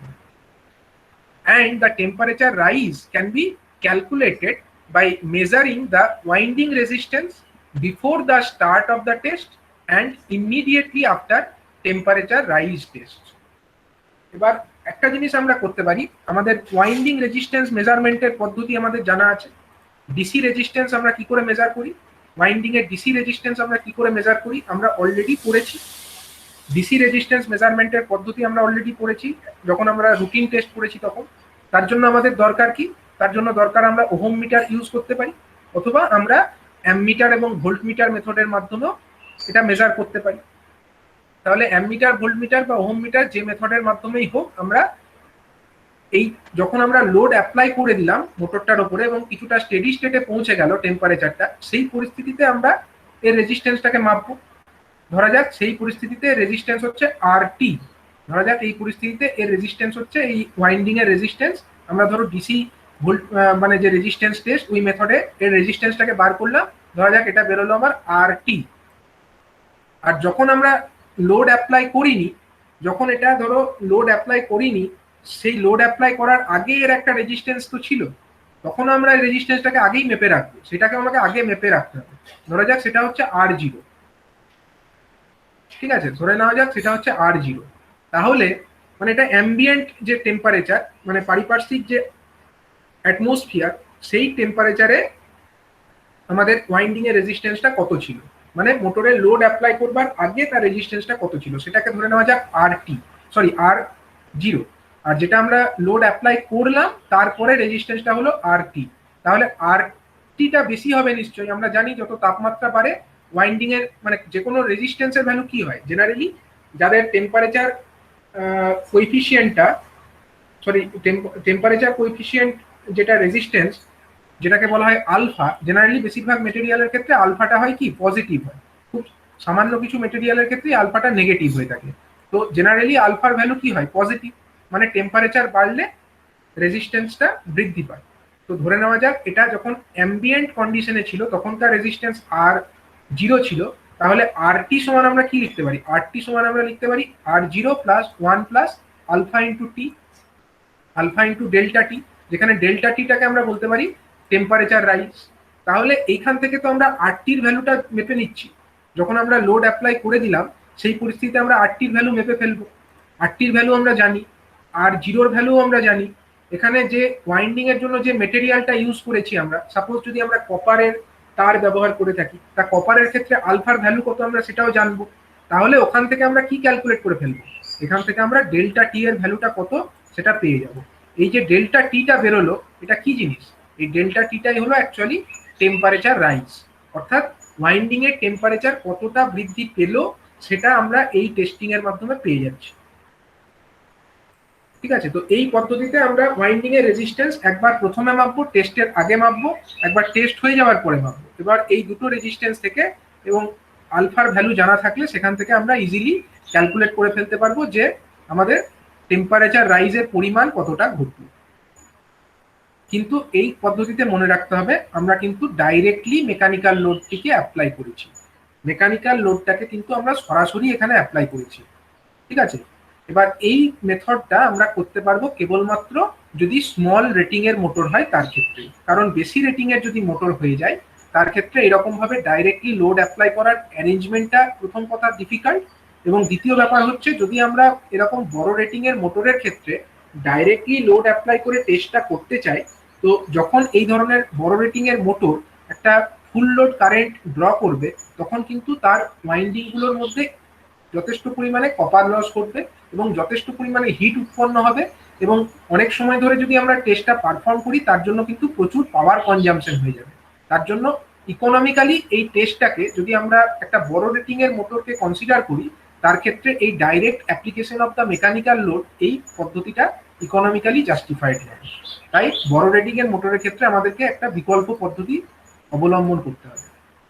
সেই পদ্ধতিটা কি না, সেটা হচ্ছে বাই কাপলড ক্যালিব্রেটেড জেনারেটর। এখানে কাকে কাপল করব, কাপল করব আমরা একটা জেনারেটরকে কাপল করব। কার সঙ্গে কাপল করব না, যে মোটরটার আমরা টেম্পারেচার রাইজ টেস্ট করতে চাইছি তার শ্যাফটের সঙ্গে একটা জেনারেটরের যে প্রাইম মুভার তাকে আমরা মেকানিক্যালি কাপল করে দেব। দিয়ে কি করব, দিয়ে আমরা জেনারেটরের যে পাওয়ারটা তৈরি হবে, জেনারেটরটা যখন ঘুরবে তখন কি হবে, পাওয়ার তো একটা তৈরি হবে, জেনারেটর থেকে যে উৎপন্ন পাওয়ার সেই পাওয়ারটাকে আমরা ফিড করে দেবো আবার আমাদের এই ইন্ডাকশন মোটরের ইনপুটে। ইন্ডাকশন মোটরের ইনপুটে আমরা ওই জেনারেটরের পাওয়ারটাকে ফিড করে দেবো।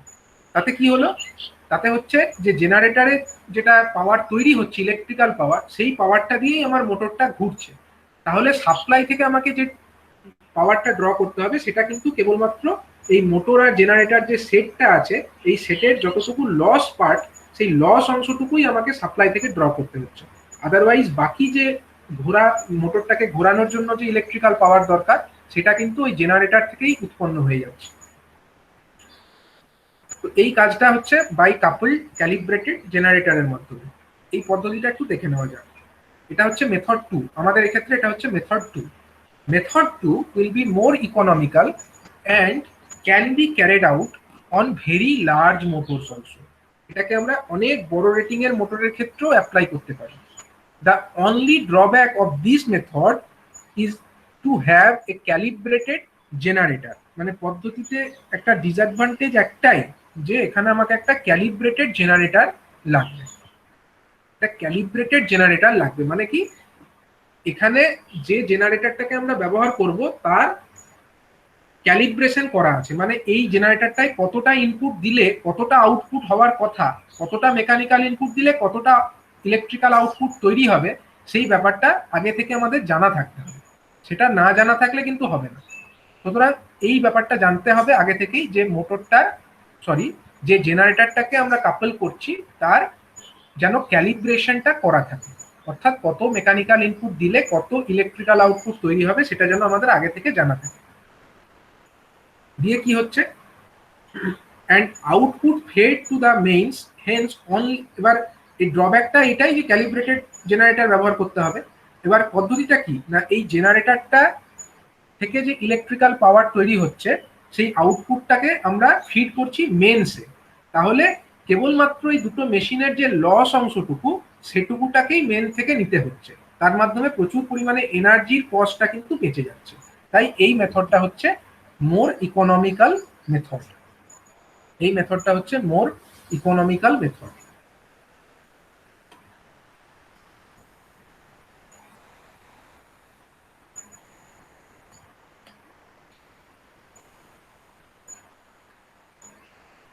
এই টেস্টটাকে কি ধরনের টেস্ট বলা যেতে পারে, এই যে টেস্টটা,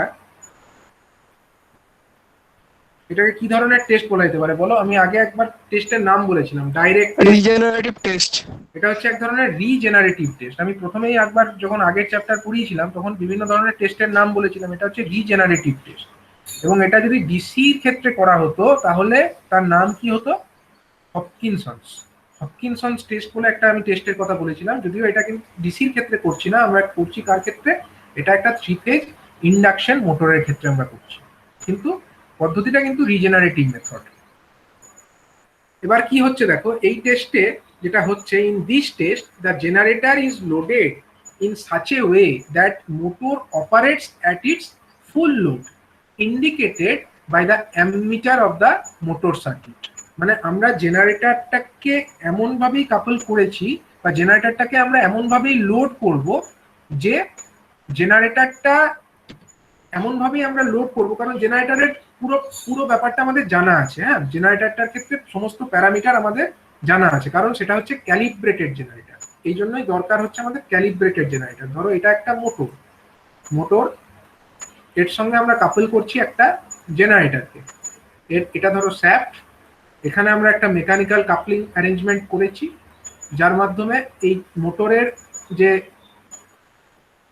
মেকানিক্যাল যেটা আউটপুট সেটা কাপলড হচ্ছে এই কাপলিং এর মাধ্যমে আমার একটা জেনারেটরের সঙ্গে। এটা ধরো একটা জেনারেটর, এই অ্যারেঞ্জমেন্টটা আমরা করলাম। এবার জেনারেটর থেকে যে ইলেকট্রিক্যাল পাওয়ার আউটপুট তৈরি হচ্ছে, ইলেকট্রিক্যাল পাওয়ার যেটা তৈরি হচ্ছে সেটাকে আমরা আবার মোটরের মধ্যে ফিড করে দিচ্ছি। ঠিক আছে, মানে ইলেকট্রিক্যাল পাওয়ারটা আমরা আবার এখানে ফিড করে দিচ্ছি। আবার এখানে আবার সাপ্লাইয়ের সঙ্গে এটা কানেক্টেড আছে, সাপ্লাইয়ের সঙ্গেও এটা কানেক্টেড আছে। সাপ্লাই থেকে যেটা নিচ্ছে এই মোটরটা কেবলমাত্র কি নিচ্ছে, সাপ্লাই থেকে কেবলমাত্র লস অংশটুকু নিচ্ছে, মানে এই মোটর আর জেনারেটর ঘোরা, এই যে মেকানিক্যাল কাপলিং, এতে কিছু লস আছে, সেই লসটাকে সাপ্লাই করছে। ঠিক সাপ্লাই করছে না, যেটা আমাদের 3 ফেজ সাপ্লাই এখানে আছে, সেই 3 ফেজ সাপ্লাই থেকে এই লস কম্পোনেন্টটুকুটাকে কেবলমাত্র নেওয়া হচ্ছে, আর বাকি যে সমস্ত জিনিসটা পাওয়ারটা সেটা আমার এই জেনারেটরই সাপ্লাই করে দিচ্ছে। এখন এই জেনারেটরের যে লোড সেটাকে আমরা কন্ট্রোল করতে পারি। জেনারেটরের লোডটাকে আমরা কন্ট্রোল করলাম, দিয়ে আমরা কি করছি, জেনারেটরের লোডটাকে কন্ট্রোল করে আমরা এমনভাবেই কন্ট্রোল করলাম যাতে মোটরের, এই যে মোটর, আমি এটা পুরো এক্সাক্ট ডায়াগ্রাম তো দেখাইনি, এই মোটরের প্রত্যেকটা ফেজের মধ্যে কত কারেন্ট যাচ্ছে সেটা মাপার জন্য কিছু অ্যামমিটারের ব্যবস্থা থাকবে। এবার আমরা এমনভাবেই এই লোডটাকে অ্যাডজাস্ট করব যাতে মোটরের মধ্যে যে অ্যামমিটারটা আছে বা মোটরের লোড মাপবার জন্য যে অ্যামমিটারগুলো আছে সেই অ্যামমিটারে কিন্তু ফুল লোড কারেন্ট যেন শো করে। ঠিক আছে, এখানে যে অ্যামমিটারটা থাকবে মোটরের কারেন্ট মাপার জন্য, সেই অ্যামমিটারে যেন ফুল কারেন্টটা শো করে, মানে এর যা রেটেড কারেন্ট সেটা যেন থাকে। এইভাবেই আমরা এই লোডটাকে অ্যাডজাস্ট করি। তো এটা হলো একটা ইনডাইরেক্ট মেথড। এখানে আমরা সরাসরি কোনো মেকানিক্যাল লোডকে অ্যাপ্লাই করলাম না, এটা রিজেনারেটিভ ওয়েতে কাজটা হলো, এতে আমাদের অনেক পাওয়ার কনজাম্পশনটা বেঁচে গেল। এবং বড় রেটিং এর মোটরের ক্ষেত্রে এই পদ্ধতিতেই টেস্টিংটা করতে হবে। এবং এইভাবে যখন আমরা লোডটাকে অ্যাডজাস্ট করে ফেললাম, loading of the generator is then kept constant till the final steady state condition of temperature is reached. এমনভাবে আমরা যখন লোডটাকে বাড়িয়ে ফেললাম, কিছুক্ষণ আমরা কনস্ট্যান্ট রেখে দেবো, লোড কারেন্টটাকে আর চেঞ্জ করবো না, কিছুক্ষণ আমরা ওই পরিস্থিতিটাকে কনস্ট্যান্ট করে রেখে দেবো এবং স্টেডি স্টেটে পৌঁছে যাবে যখন, তখন আমরা এবার ততক্ষণ পর্যন্ত ব্যাপারটাকে আমরা বজায় রাখবো। এবার যখন স্টেডি স্টেটে অনেকক্ষণ থাকলো তখন আমরা কি করব না, temperature rise is then calculated in a similar manner from the initial winding resistance and final winding resistance. তাহলে টেম্পারেচার রাইজ কতটা হলো সেটা তো মাপতে হবে, সেটার জন্যই তো এই টেস্টটা করছি। তার মানে স্টেডি স্টেটে যখন পৌঁছে গেল তখন আর কিছু করার দরকার নেই, তখন আমরা সমস্ত কিছু খুলে দিয়ে আমরা মোটরটার যে ওয়াইন্ডিংটা আছে সেই ওয়াইন্ডিংগুলোর মধ্যে আমরা রেজিস্ট্যান্স ক্যালকুলেট করব, যে পদ্ধতিতে আগে বলা হয়েছিল ডিসি ওয়াইন্ডিং রেজিস্ট্যান্স মেজারমেন্টের যে পদ্ধতি, সেই পদ্ধতিতে আমরা এটা যখন গরম হয়ে গেছে সেই পরিস্থিতিতে কত রেজিস্ট্যান্স হলো, ধরে নেওয়া যাক সেই গরম অবস্থায় রেজিস্ট্যান্স হলো RT, আর যখন এটা ঠান্ডা ছিল যখন, তখনকার রেজিস্ট্যান্স ধরো RO ছিল, তখনকার রেজিস্ট্যান্স ছিল RO। তাহলে RT is equal to RO বা R0 into 1 plus alpha into delta T, যেখানে delta T is the temperature rise. আমরা আলফার ভ্যালু জানি, RTর ভ্যালু জানি, R0র ভ্যালু জানি, তাহলে এখান থেকে আমরা ডেল্টা টিটাকে ক্যালকুলেট করে দেবো, অর্থাৎ ওয়াইন্ডিং এর রেজিস্ট্যান্স কতটা বাড়লো সেখান থেকে আমরা পেয়ে যাব। এটা একটা টেম্পারেচার রাইজ টেস্ট। এবার এই যে temperature rise, it is generally measured by thermometer. এই টেম্পারেচার রাইজটাকে মাপবে কি করে, যে কত টেম্পারেচার হলো সেটাকে সরাসরিও মাপা যেতে পারে, সেটার জন্য temperature rise is generally measured by thermometer. এটা একটা মেথডের হতে পারে, থার্মোমিটার সরাসরি কানেক্ট করে আমরা থার্মোমিটারের ডিসপ্লেতে পেয়ে যাব টেম্পারেচার কত আছে। নেক্সট হচ্ছে রেজিস্ট্যান্স মেজারমেন্ট মেথড, যেটা আমি বললাম যে রেজিস্ট্যান্স মেজার করে মাপতে পারো, সেটাও একটা মেথড। আরেকটা হয় in very large machines by embedded detector method. যদি খুব বড় রেটিং এর মেশিন হয় সেক্ষেত্রে এই রেজিস্ট্যান্স মেজারমেন্টের জন্য, রেজিস্ট্যান্স মেজারমেন্ট মেথডে খুব অ্যাকিউরেট ভ্যালু পাওয়া যায় না, বা থার্মোমিটারও ব্যবহার করা সম্ভব নয়। খুব বড় রেটিং এর যদি মোটর হয় সেক্ষেত্রে এমবেডেড ডিটেক্টর মেথড ব্যবহার করা হয়। এই এমবেডেড ডিটেক্টর মেথডের মাধ্যমে যে মোটরের যে টেম্পারেচার অ্যাকচুয়ালি কত হয়েছে, একদম মোটরের ভেতরে কত টেম্পারেচার হয়েছে সেটা মাপা সম্ভব। সেটার জন্য একটা যন্ত্র বা একটা ইনস্ট্রুমেন্ট ইউজ করা হয়, সেটা হচ্ছে RTD, ঠিক আছে, রেজিস্ট্যান্স টেম্পারেচার ডিটেক্টর। আমি এর পরে আর একটা চ্যাপ্টার আছে ইনসুলেশন বলে, সেই চ্যাপ্টারে যখন বলবো তখন এর সম্পর্কে ডিটেলে ডিসকাশন করবো। তো এটুকু জেনে রাখো যে বড় রেটিং এর মোটরের ক্ষেত্রে একটা এমবেডেড কিছু যন্ত্র থাকে যার মাধ্যমে আমরা টেম্পারেচার রাইজ কত হচ্ছে সেটাকে মেজারমেন্ট করতে পারি। তো এমবেডেড টেম্পারেচার ডিটেক্টর এইটা হচ্ছে বড় রেটিং এর যে ইন্ডাকশন মোটর তাদের ক্ষেত্রে টেম্পারেচার রাইজটাকে মাপার জন্য ইউজ করা হয়। এবার the permissible temperature rise of the different parts of the induction motor should not exceed should not exceed above the values specified in the next slide in degree centigrade. মানে একটা slide আছে, এখানে আমরা দেখিয়েছি যে বিভিন্ন ধরনের যে মোটর তাদের ক্ষেত্রে কতটা টেম্পারেচার রাইজ অ্যালাউ করা যেতে পারে। যেমন দেখো এখানে বলছে কি না ওয়াইন্ডিং 3 ফেজ ইন্ডাকশন মোটরের ক্ষেত্রে ওয়াইন্ডিং এর কতটা টেম্পারেচার রাইজ হতে পারে না, having output of 5000 kilowatt or more or having core length of 1 meter or more। মানে induction motor 3 phase induction motor তার আউটপুট পাওয়ার রেটিং যদি 5000 কিলোওয়াট মানে কি 5 মেগাওয়াট অথবা তার থেকে বেশি রেটিং এর যদি মোটর হয়, অথবা তার যে কোর অংশের লেন্থ যদি 1 মিটার বা তার বেশি হয়, মানে বড় দেখতে সাইজও বড়, এরকম যদি একটা মোটর হয়, তাদের ক্ষেত্রে কতটা টেম্পারেচার রাইজ অ্যালাউ করা যেতে পারে।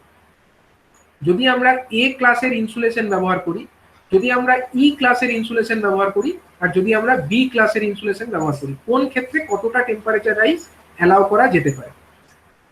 এই যে লিখেছে টি আর ই, এই কথাটার মানে হচ্ছে, টিটার মানে হচ্ছে যে আমরা থার্মোমিটারের সাহায্যে যদি মেপে থাকি তাহলে কতটা, যদি আমরা রেজিস্ট্যান্স টেম্পারেচার ডিটেক্টর রেজিস্ট্যান্স মেথডে যদি আমরা মেপে থাকি তাহলে, অথবা যদি আমরা এমবেডেড টেকনোলজি ব্যবহার করি, সেটাকে ই দিয়ে লেখা হয়েছে, মানে এমবেডেড টেকনোলজি যদি আমরা ইউজ করি সেটা হলে।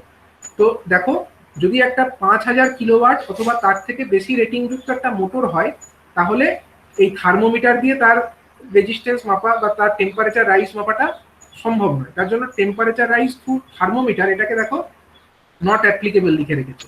যদি আমরা রেজিস্ট্যান্স মেথডে মাপি, অর্থাৎ যদি আমরা তার হাইট যখন এটাকে আমরা ফুল লোডে রান করে দিয়েছি কিছুক্ষণ, সেই অবস্থার রেজিস্ট্যান্স, আর যদি আমরা যখন এটা ঠান্ডা ছিল তখনকার রেজিস্ট্যান্স, এবং সেই দুটো ডিফারেন্স থেকে যদি আমরা টেম্পারেচার রাইজটিকে ক্যালকুলেট করি, সেই পদ্ধতিতে মাপলে এ ক্লাসের ইনসুলেশন যদি আমরা ইউজ করে থাকি মোটরটাতে, তাহলে আমরা 60 ডিগ্রি সেলসিয়াস পর্যন্ত টেম্পারেচার রাইজ অ্যালাউ করতে পারি এ ক্লাসের ইনসুলেশন ব্যবহার করলে। যদি এটা ই ক্লাসের ইনসুলেশন হতো, ইটা হচ্ছে একটু বেটার, ই ক্লাসের ইনসুলেশন ব্যবহার করলে আমরা সেখানে দেখতে পাচ্ছি যে 5000 কিলোওয়াট বা তার থেকে বেশি রেটিং যুক্ত মোটরে যদি আমরা রেজিস্ট্যান্স মেথড তার মাধ্যমে মেপে থাকি, সেখানে আমরা 70 ডিগ্রি সেলসিয়াস পর্যন্ত অ্যালাউ করতে পারি টেম্পারেচার রাইজকে। আর যদি আমরা এমবেডেড টেকনোলজি ইউজ করি, সেই টেকনোলজি দিয়েও আমরা বলছি যে 70 ডিগ্রি সেলসিয়াস পর্যন্ত টেম্পারেচার রাইজ অ্যালাউ হবে। 70 ডিগ্রি সেলসিয়াস পর্যন্ত টেম্পারেচার রাইজ হচ্ছে অ্যালাউ করা যেতে পারে। আর যদি এটা বি ক্লাসের ইনসুলেশন হয়, বি ক্লাস মানে আরেকটু ভালো ইনসুলেশন, সেখানে আমরা রেজিস্ট্যান্স মেথডে মাপলে 80 ডিগ্রি সেলসিয়াস পর্যন্ত তাপমাত্রা বৃদ্ধি অ্যালাউ করতে পারি। আর যদি আমরা এমবেডেড টেকনোলজি দিয়ে মাপি, সেখানেও আমরা 80 ডিগ্রি সেলসিয়াস পর্যন্ত অ্যালাউ করতে পারি টেম্পারেচার রাইজটা। ঠিক আছে, এবার যদি দেখি যে 3 ফেজ ইন্ডাকশন মোটর যার আউটপুট হচ্ছে 5000 কিলোওয়াটের থেকে কম, 5000 কিলোওয়াটের থেকে যদি কম হয় সেই সমস্ত মোটর, তাদের ক্ষেত্রে আমরা বলছি যদি আমরা এ ক্লাস ইনসুলেশন ব্যবহার করি, তাহলে থার্মোমিটার দিয়ে যদি মাপি তাহলে 50 ডিগ্রি সেলসিয়াস পর্যন্ত অ্যালাউ করব।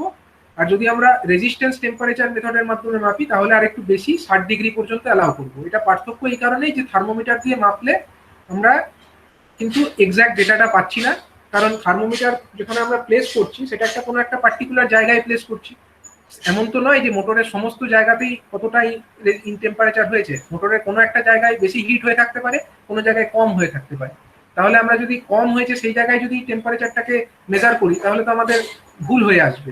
সেই কারণে এখানে একটু বেশি ক্লিয়ারেন্স রাখতে হবে। যদি থার্মোমিটারের মাধ্যমে মাপো তাহলে এই ক্লিয়ারেন্সটা হচ্ছে 50 ডিগ্রি সেলসিয়াস।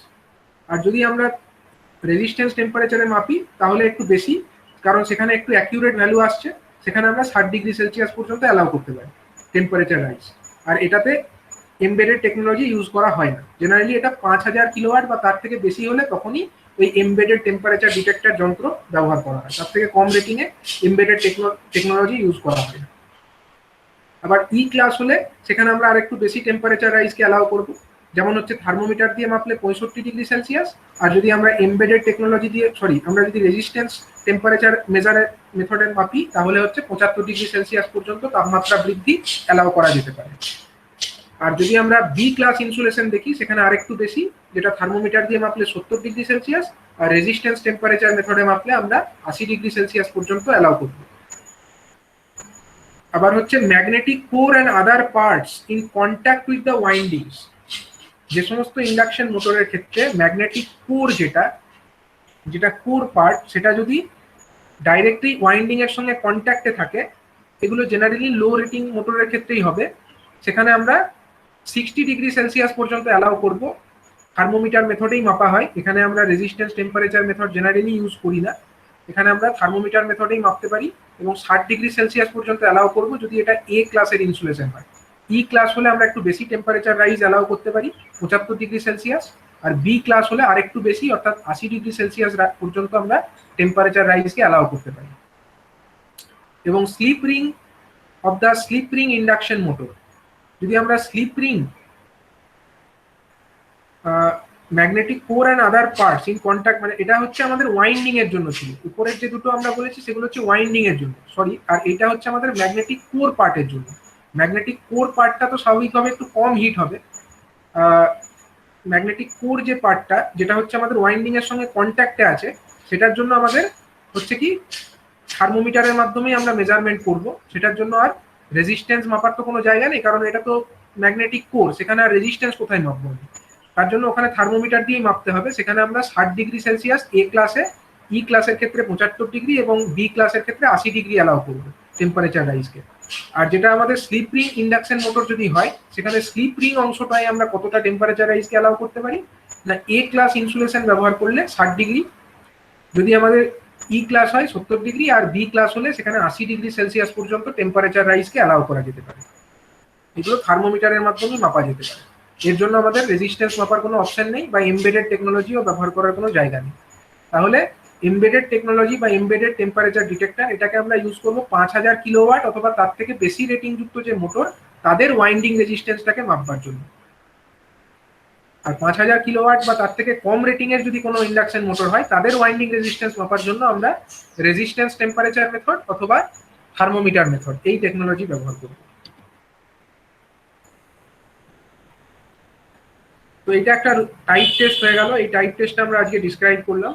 আর একটা টাইপ টেস্ট থাকলো, যেটা হচ্ছে আমাদের মোমেন্টারি ওভারলোড টেস্ট, আর থাকলো স্পেশাল টেস্ট, এগুলো আমরা পরের ক্লাসে দেখবো। ঠিক আছে, আজকে আমরা দেখলাম তাহলে বিভিন্ন ধরনের যে রুটিন টেস্ট যেগুলো অবশিষ্ট ছিল সেগুলো দেখলাম, আর আজকে দেখলাম আমরা টাইপ টেস্ট। টাইপ টেস্টের মধ্যে দেখলে যে রুটিন টেস্টগুলো কমন হয়ে গেছে, শুধুমাত্র কয়েকটা স্পেশালি মানে সেগুলো হচ্ছে টাইপ টেস্টের মধ্যেই পড়ছে, যেমন হচ্ছে টেম্পারেচার রাইজ টেস্ট এবং মোমেন্টারি ওভারলোড টেস্ট। তার মধ্যে আমরা টেম্পারেচার রাইজ টেস্টটা আজকে দেখলাম। ঠিক আছে, টেম্পারেচার রাইজ টেস্ট যেটা দেখলে তার মধ্যে কোনো ডাউট কারোর আছে আজকে? ওই ক্যালিব্রেটেড মেথডটা একটু বলে দিলে ভালো হতো। ক্যালিব্রেটেড মেথডটাই হচ্ছে এই যে তোমার জেনারেটর, এটা ক্যালিব্রেটেড করা আছে, মানে জেনারেটরের ক্ষেত্রে তুমি জানো এর এফিসিয়েন্সিটা কত, ঠিক আছে, কত লোডে কত এফিসিয়েন্সি হয় একদম তোমার জানা আছে।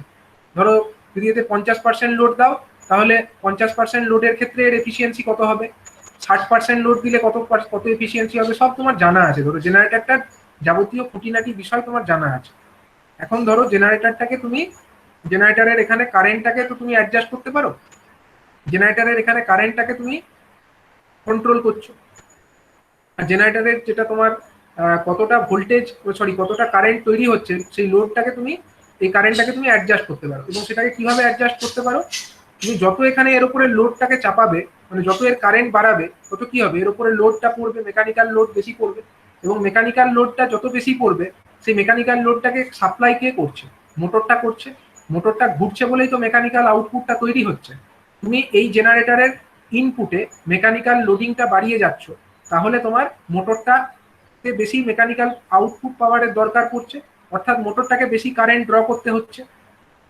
তো তুমি ততটাই এর লোডিংটাকে বাড়াবে, বা মোটরের লোডিংটাকে তুমি ততটাই বাড়াবে যতক্ষণ পর্যন্ত মোটরটার যে অ্যামমিটারটা কানেক্টেড আছে, মোটরের যে ওয়াইন্ডিং, মোটরের যদি 3টে ফেজের ওয়াইন্ডিং এরকম থাকে, সেখানে তোমার অ্যামমিটার তো কানেক্টেড আছে, মোটরের যে ওয়াইন্ডিং স্টেটরের যে সাপ্লাই, সেখানে তো অ্যামমিটার কানেক্টেড আছে। এই অ্যামমিটারের রিডিংটাকে দেখতে থাকবে, মানে মোটরের যে সাপ্লাইটা এসছে তার রিডিংটা দেখতে থাকবে অ্যামমিটারে।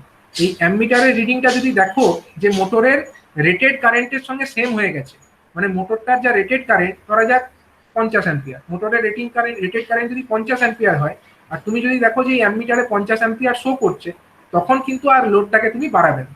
রেটেড কারেন্টে পৌঁছে গেলে আর লোড বাড়ানোটা বন্ধ করে দেবে, এবং তখন ওই পরিস্থিতিতে কিছুক্ষণ ছেড়ে দেবে, কিছুক্ষণ ছাড়বে যাতে করে এই টেম্পারেচারটা যেন একটা স্টেডি স্টেটে পৌঁছে যায়, একটা ইকুইলিব্রিয়ামে পৌঁছে যায়, যার পরে তুমি তারপরে ওটার টেম্পারেচার রাইজটা মেপে নিতে পারবে। ওই স্টেডি স্টেটে পৌঁছানো পর্যন্ত এই লোডটাকে অ্যাপ্লাই করে যেতে হবে। তো এক্ষেত্রে আমাদের যেহেতু এটা ক্যালিব্রেটেড জেনারেটর, আমরা ইজিলি এর ক্ষেত্রে কতটা আউটপুট মানে ইলেকট্রিক্যাল আউটপুট এখান থেকে পাচ্ছি, এখান থেকে আমরা ইলেকট্রিক্যাল আউটপুট পাচ্ছি জেনারেটর থেকে, আর মেকানিক্যাল ইনপুট দিচ্ছি। এবার আমরা এর ক্যালিব্রেশনটা জানি, মানে কি আমরা কতটা ইলেকট্রিক্যাল আউটপুট পাওয়ার জন্য কতটা মেকানিক্যাল ইনপুট দিতে হয় সেটা আমাদের জানা আছে। তাহলে এইটা যদি জানা থাকে তবেই তো আমরা এই মোটরটার মানে মেকানিক্যাল আউটপুটটাকে কন্ট্রোল করতে পারবো। তাছাড়া তো আমাদের পক্ষে জানা সম্ভব নয়, যে আমরা বুঝবো কি করে এখানে রেটেড লোড পড়লো কি পড়লো না, সেটা তো আমরা বুঝতে পারবো না। তো যেহেতু এটা জেনারেটর, তো আমাদের জেনারেটরটা যেহেতু ক্যালিব্রেটেড, যার আমাদের ইলেকট্রিক্যাল আউটপুট এবং মেকানিক্যাল ইনপুটের মধ্যে রিলেশনটা জানা আছে, তাই খুব সহজেই আমরা এই মোটরটাকে তার রেটেড কারেন্ট পর্যন্ত ক্যালিব্রেট করতে পারবো, বা মোটরটার রেটেড কারেন্ট পর্যন্ত আমরা লোডটাকে বাড়াতে পারবো। এই ব্যাপারটা খুব ইজি হবে। আর যদি না হতো, যদি আমাদের এর এফিসিয়েন্সিটা না জানা থাকতো, তাহলে ওভারঅল সিস্টেমের এফিসিয়েন্সি আমরা ক্যালকুলেট করতে পারতাম। আমরা ওভারঅল যে মোটর আর জেনারেটর মিলিয়ে যে সেটআপটা তৈরি হলো, তার যদি আমরা এফিসিয়েন্সিটাও বার করে নিতে যাই একবারে, সেটাও আমাদের পক্ষে বার করা সম্ভব হতো না। কিন্তু যেহেতু এটা আমাদের ক্যালিব্রেটেড, তার জন্য খুব সহজেই আমরা এই ওভারঅল সিস্টেমের এফিসিয়েন্সিও ক্যালকুলেট করতে পারি।